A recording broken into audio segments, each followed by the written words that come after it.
Sup nerds, I'm Tom. I'm Wes. Let's talk about Sovereign Skies. Let's do it.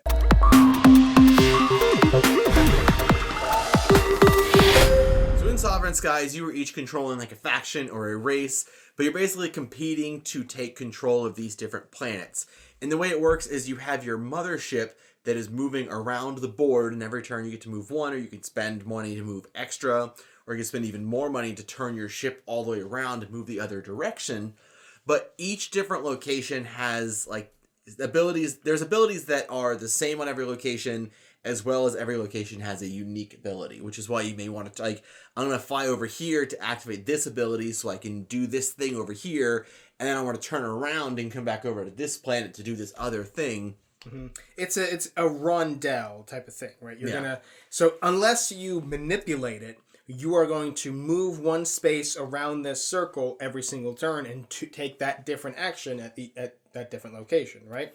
But you have a lot of flexibility because, like you said, you can spend energy to move further, or you can spend energy to go the other direction, and energy can be somewhat plentiful in this game, especially because when you land on a planet, you could take one action and gain an energy. You can take two actions and there you're good, or you could take three actions and spend an energy. So you have an awful lot of flexibility on your turn of what you're going to do. And the main ways that you get points is by taking control of the planets, by dropping ships and eventually turning them into bases and stuff, or by collecting cards and spending them on these ambassadors, which gets you special abilities and points. Or one other smaller way to get points is you could just straight up pitch cards from your hand to get these smaller point tiles.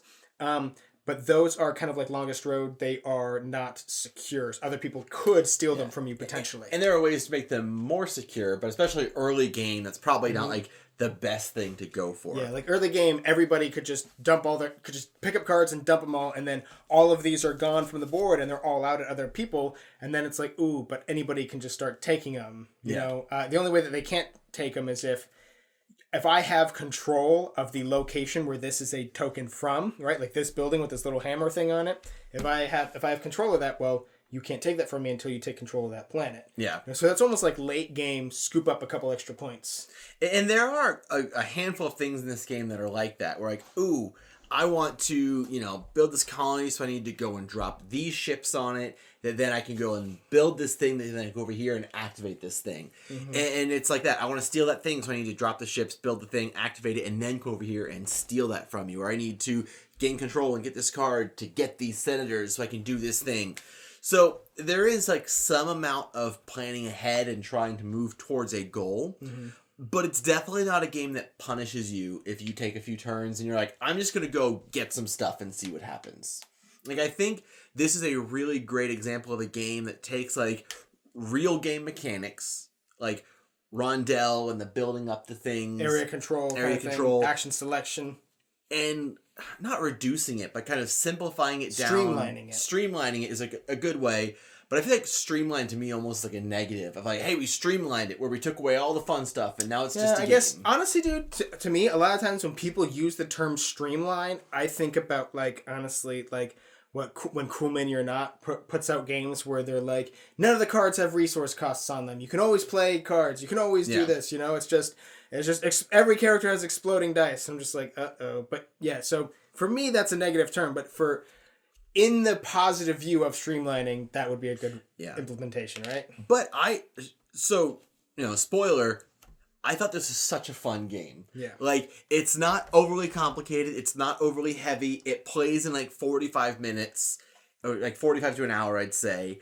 And it's just, like, fun. The game stays pretty close. Like, you can fall behind. But, like, the main people in the game... So, we were playing with Ray, and we were like, that was really close, Ray. How many points did you have? And he's like... I don't want to talk about it. Yeah. So it's not like a point salad game where you're just gonna get points doing everything. No matter what you do, you're gonna gain points. But like when I'm focused on this strategy and you're focused on that strategy really well, and we're both trying to be as efficient as possible, we're gonna be pretty close. It could be a close scoring, rather tight game. And it's pretty apparent, too. It's not like you get runaway leaders where you're like, well, I had no idea he had so many points. Because you can see, like, oh, man, you've got a lot of ships over there. And you built that colony thing there. Like, you're going for that, I'm going to go for this to counter that. Or maybe I'm going to do this tricky thing to come in there and take it from you. And maybe we're fighting to see who can get this place first. And so I'm able to get this Senator card that lets me play and get 2 ships. And then I jump ahead of you. The Senator cards are probably the most fun because they have special abilities on them. Like, so you could play the game just, honestly, you don't even really need to move around too much. You could just take your time and just go gather up stuff and drop ships and take control and then take control over here and take control over there and just control everything. But really the Senators are like the fun stuff. Like, ooh, I'm going to swap this card for that card in my hand, which means I get to play this so I can steal this from you, you know. And also, ooh, there are special player powers too that they're all really strong, but, you know, and they're like, it's like they're all really strong, but since when everyone's super, no one's super. I'm in love with this game. I will say that with the Senators, it's not just they're fun. There's also a lot of points to be had with the Senator. But I'm just saying, in terms of strategies, if I'm going to go heavy Senators or if I'm going to go heavy Control, I would rather go heavy Senators. You know what I mean? Why not both? But I agree with you. I'm in love with this game. Space theme does it for me. The like Rondelle area control, there's like player interaction, there's some competition going, like a perfect amount of that for me. Honestly, the artwork really, like, I really love like the saturated planets and the dark background. You've got your aliens and the Senators that make like that kind of tie into that sci-fi theme, not just in space. It's kind of like Among the Stars level of theme where like, yeah, the artwork is cool and like the theme is there, but the theme could kind of be a background. You know, you don't have this long list of lore like like on Twilight Imperium. All the characters have all this long lore and stuff, and all that. You know, which it's such a silly thing because like whenever that's there in a game, I was like, oh, I'm not reading all that.